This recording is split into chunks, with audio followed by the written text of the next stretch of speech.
Det etneist ikke til VP å sette Tjaldur av i strøynen om å spille seg i FM-finalene i håndbolten.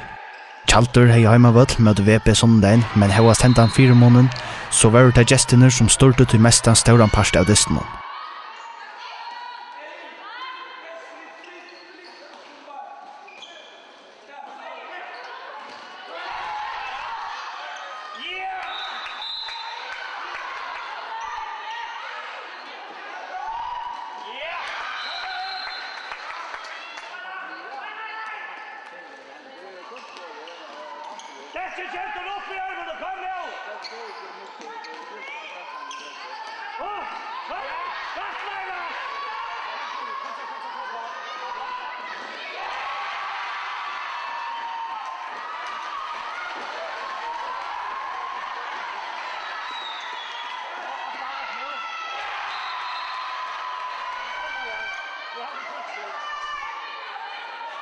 Søgnasta kvarteret setter Tjaldur til verlig affæra.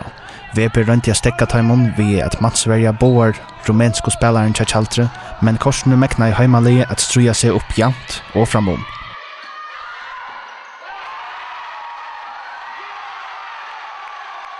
Det enda vi at Tjaldur vann disten 32-30, og så kappingen om å komme i FM-finalene sammen med stjøttene framvis vui åpen.